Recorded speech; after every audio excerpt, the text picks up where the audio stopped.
Welcome to this week's edition of World Crisis Radio. This is Webster Tarpley speaking from Washington, D.C.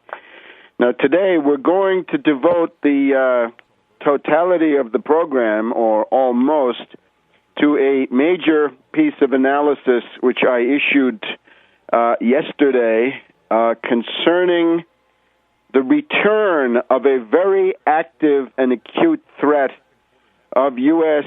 forces becoming embroiled in hostilities with Iran. This is a 30-page study. It's well documented with 75 footnotes. I urge you to look at it soon. It's at tarpley.net, tarpley.net.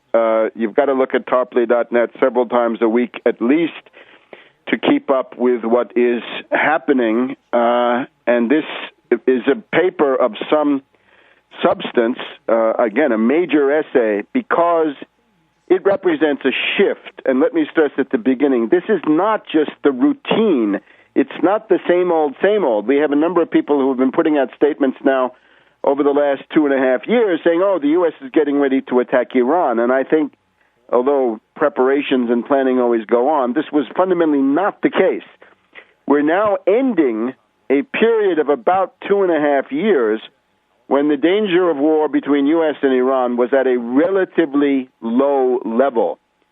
Now, in the past 2 to 3 months, this has changed. It is a shift. It is a profound difference in the world situation. You can associate this, it's not caused by, but it is expressed by and associated with things like the return of General Petraeus as, in effect, the U.S. military czar in the Middle East, and as the leader of the war party in general, the neocon presidential candidate, General Petraeus. And I'll go through a couple of these factors. So, again, we've had a period since about December 2007. December 2007 is when the U.S. intelligence community, the CIA, issued a national intelligence estimate stating rather bluntly, there is no Iranian nuclear weapons program. Iran is not, repeat, not trying to build an atomic bomb. That was 2007 in December.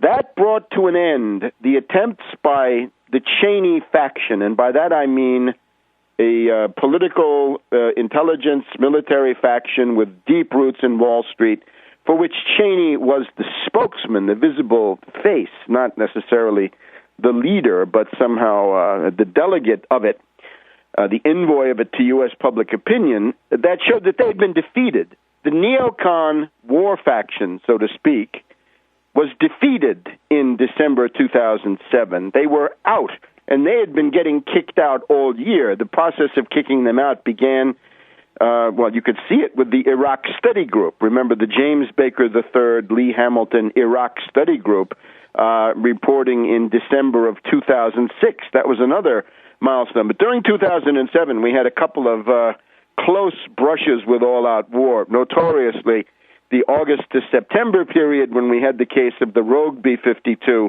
essentially hijacked by the Cheney Rogue Network faction, and at the point of flying to the Middle East. And we'll talk about the Kenny-Bunkport warning in a minute. The Kenny-Bunkport warning, in retrospect, looking more and more authoritative and more important. But that was the last gasp. That was September. Now, the Israelis attacked Syria. They bombed some kind of a facility in Syria. I still don't know what it was. They claim a nuclear plant of some kind. I don't know. But there was an Israeli bombing of Syria. There was probably an Israeli bombing of a violation of Turkish airspace. However, by the time we get to October, we have Ahmadinejad's visit to Columbia University. He was insulted, but he was not otherwise attacked. You had then the Putin visit to Tehran, the first since Stalin for the Tehran Conference in 1943. And after that, the defeat of the neocon forces, the temporary defeat of the neocons, is virtually complete. Now, this has all changed. We're back to this nightmare. It is appalling, but facts are facts. Now, let's go through the paper. I urge you to read it because it is documented. It had to be in order to prove the case in the face of the inevitable skeptics, right? A lot of people want to see footnotes. Well, you have them. It's all documented. What are the factors that bring the danger of the Iran attack back? Well, one of them is that the green movement in Iran has completely fizzled. This was the attempt, much touted by Zbigniew Brzezinski and his group, the Joseph Nye International Crisis Group, Smart Power, Soft Power Group. These are the people who say, well, subversion is better. We don't need direct military action. Direct military action, the direct U.S. bombing and invasion of a country like Iran is a catastrophe. It's expensive. The body bags, the international blowback, the acrimony, the backlash in Europe and elsewhere in Japan, around the world, this is too much. So they said, look, give us a chance. They pointed to their successful color revolution in Ukraine, which is strategic territory equal to or greater than Iran easily. And they said, look at what we did in November, December 2004 in Ukraine. We overthrew that government and put in a NATO IMF puppet in the form of that Yushchenko and Timoshenko regime. So we can do the same in Iran. And they, of course, fielded their Mousavi Rafsanjani faction. That was the death to Russia, death to China faction, the CIA faction, clearly enough. And that appeared in June of 2009.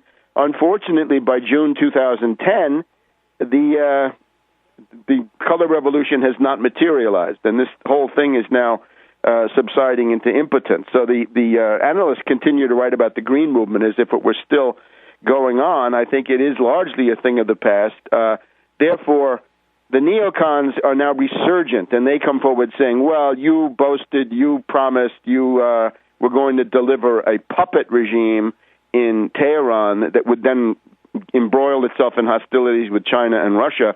Of course, it all goes back to Brzezinski's use of Afghanistan against the Soviet Union in 1979. And they say, well, you haven't succeeded, so now let's get back to the neocon obsession, direct U.S. military attack, and we'll see how it comes. Second factor, Russian policy. I mentioned Putin's visit to Tehran to meet with Ahmadinejad in October of 2007. If you go back to that phase, 2005, 2006, 2007, when the danger of a U.S. attack on Iran was quite high, you'll see that Russian media, RIA Novosti in particular, General Ivashov in Moscow, often took the lead in warning about various constellations that pointed to an imminent attack. Good example is Operation Bite. Remember that one? That was supposed to be Good Friday, April 6th, 2007, and various Russian sources pointed to that based on good intelligence that they had, and this facilitated a worldwide mobilization, a hue and cry, in which I contributed what I could, but others certainly did too. There was always the problem.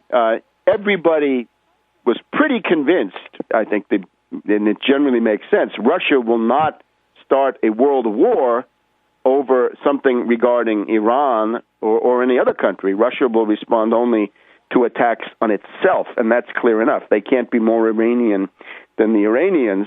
They have to be Russian. But there was always the question, what will Putin do? How will he react? And that could go in many directions, not war, but other things that could be quite unpleasant for the Anglo-Americans. This provided the measure of deterrence, and we're not sure we have that anymore. We'll be back in a minute.